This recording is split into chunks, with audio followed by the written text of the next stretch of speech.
Hello friend, কেমন আছে সবাই? এসে গেলাম কলকাতা ফটোওয়ার ট্রিপ নিয়ে 22 তারিখের গেম নিয়ে বন্ধুরা। তো 22 তারিখে একটু 4 বাজের জন্য কী গেম রয়েছে এবং একটু 8 বাজের জন্য কী গেম রয়েছে বন্ধুরা দেখে নেবো। তো 22 তারিখের গেম দেখানো আগে বন্ধুরা 20 তারিখে গেম দিয়েছিলাম বন্ধুরা। একটু 4 বাজের জন্য 7 পাস হয়ে গেছে বন্ধুরা, 9 পাস হয়ে গেছে। একটু 8 বাজের জন্য বন্ধু ছিল 38 বন্ধুরা 490, 3 নিয়ে 3 পাস হয়ে গেছে বন্ধুরা। সিপি ছিল, সিপিও পাস হয়ে গেছে। তো আমি দেখালাম না, এখন পুরো রেজাল্ট ঘেটে দেখতে হবে যে কী সিপি কিন্তু টাইম সিওর বন্ধুরা হয়েছে। যেরকম দেখিয়ে দিচ্ছি 238 হয়েছিল বন্ধুরা, 237 হয়েছে, তেমন 489 হয়েছে। অনেকগুলো সিপি পাস হয়েছে, আমি দেখালাম না। যারা সিপি খেলেছে অবশ্যই তারা জানো সিপি কী পাস হয়েছে।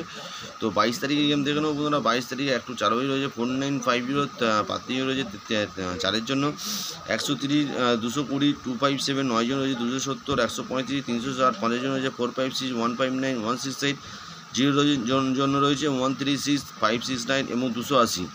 একটু 8 বাজে যারা 2DG যারা খেলতে ভালো হচ্ছে, তো 2DG 100% গেম পাস হবে বন্ধুরা। 2DG রয়েছে 16, 5 রয়েছে 236, 470, 245 এবং 6 জন রয়েছে 240, 790 এবং 367 বন্ধুরা। সিপি রয়েছে 14569 এবং 382750। এই যে টোটাল রোলিং গেম। যদি ভালো লাগে অবশ্যই চ্যানেলটা সাবস্ক্রাইব করতে একদম ভুলবেন না এবং বেল আইকন ঘন্টাটা বাজে অবশ্যই সর্বদাই আমার পাশে থাকবেন। যখনই ভিডিও ছাপানো বন্ধু তোমার অবশ্যই নোটিফিকেশন পেয়ে যাবে। ভালো থাকবে, সুস্থ থাকবে, দেখা হবে অন্য কোনো নতুন ভিডিও। Tata, bye bye.